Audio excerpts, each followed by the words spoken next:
Alright, today we are going to be making steak fajitas. I'm going to show you how to prep your ingredients or prepare your mise en place, and then I will also show you how to cook your finished fajitas, and then you will be enjoying them. So when you go through and plan your lab, you're going to be planning for 2 days.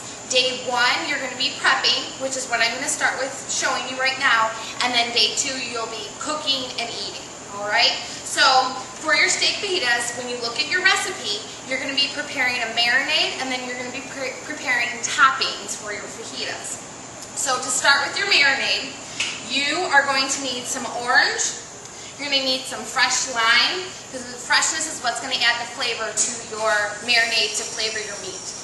We're going to have some oil, some garlic, jalapeno, and cilantro, and then we're going to use some cumin, salt, and then you're going to be, each pair is going to have 7 ounces of skirt steak, give or take a little bit, okay? So what you're going to want to start with is to save on, you're going to be marinated in a bag, so you're going to take your meat, and I don't want to cross-contaminate, so I'm not touching this with my hand. I'm just going to throw it right into the bag.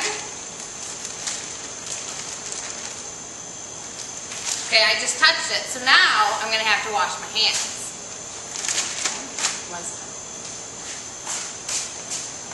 I just finished washing my hands. We have our flank steak in our bag. I'm just going to set that off to the side. Now I'm going to prepare my marinade. To start with the marinade, we're using freshly squeezed orange. Each pair is going to have half of an orange. When you cut your orange, you want to make sure that you are cutting it in half this way, okay? The width. Because if you cut it the other way, you're not going to be able to get all the juices out from the segment. So you can see all the half segments, all right? Next, you are going to take a fork, just a simple fork. You're going to set it in the center, and then you're going to just go at it in your orange to get all of the juice out. There's no, this is savory cooking, so there's no preciseness. It's more based on just the sight and pretty much your individual taste preference. If you get a little bit of the pulp in there, that's absolutely fine, because remember, this is just your marinade. And it's going to add a little sweetness to your meat. It's not going to taste like oranges. Okay? I'm going to finish up, and then I'm just going to give a nice little squeeze to get all of my juices out. Okay? With the orange rind, you can just dispose of it. I have in here just a little stem. Again, take that out, and we're done. Okay? Next, our next citrus, which adds lots of flavor. It also adds acid to the marinade. You want the acid because this helps preserve the meat. You're going to roll this. And this is just going to open up some of the pores within the lime. Okay? Again, you do not want to cut lengthwise. You want to cut width. Cut it right down the center. It's a little bit smaller, and you can see the segments. You're going to use the entire lime. Okay? So again here, we're just going to extract those juices and then squeeze. Again, right here. You could use, if you were going to make this at home, you could use bottled lime juice, but this is going to add a lot more flavor and freshness. Okay? So now we have all of our juices. I'm going to dispose of the limes. And as you're going, you want to make sure that you're just keeping your area clean, and clean as you go. Next, we're going to add our oil. The oil is going to help adhere the marinade to the meat. You only need 1 tablespoon of the oil.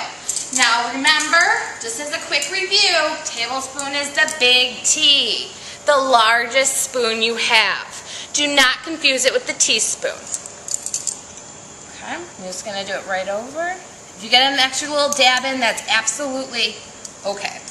Because again, savory cooking, your measurements are important, but taste is more important. Next, we're going to add 1 clove of garlic. This is called a bunch of garlic. You only need 1 clove. Do not be misled and think that you need to cut up all of this, because what will happen is you'll have an abundance of garlic and you will smell.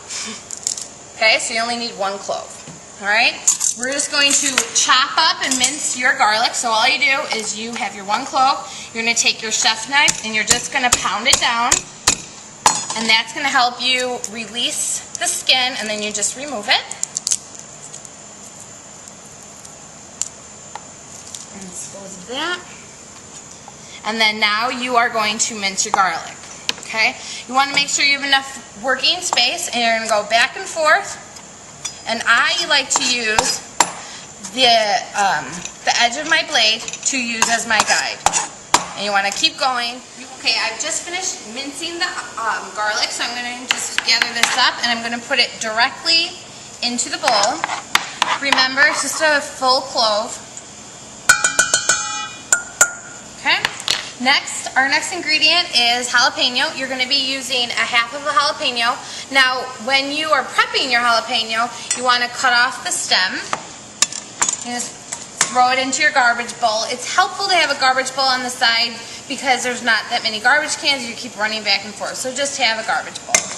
The next thing is you want to get rid of all of the seeds and the membrane inside of your pepper. The seeds is what adds a lot of spice and heat. So if you like spicy, by all means, keep some of those seeds in there. If you don't want heat, then make sure you get them all out. And you want to make sure also that you don't rub your hand or your face, your eyes, because it could burn your skin, it could burn your eyes, depending on how hot the pepper actually is. Okay? So get that all out into your garbage bowl, and then it's completely deseeded. Okay? Next, what we're going to do is you are going to slice your jalapeno, and we want to just slice it, and then we're going to go through and mince it. So it's nice and small. You can leave them whole because they're not going to be actually cooked, but I like to make sure that it's small so then it can surround the meat and tenderize it and flavor it nicely. Just a nice little rough chop, and then I'm just going to go through and do a quick mince. You don't have to do a fine mince. If I wanted to do a fine mince, I just keep cutting. Okay? So I have cut this properly. I'm just going to gather this all up and put it right into your bowl. Okay? Very flavorful. Next is our cilantro. You only need about a teaspoon of cilantro. So there's a big bunch. You're not going to grab the whole bunch. So you're going to come up and you're just going to take a little bit. Okay? It looks like a lot, but it's going to really condense in size as you chop it. You can leave some of the stems on. It's not a big deal. It's very flavorful. It adds a lot of flavor to your marinade. So you're going to do a nice little chop, and you're just going to go back and forth. Remember to use your blade as your guide to keep pushing everything together. Just do a rough little chop.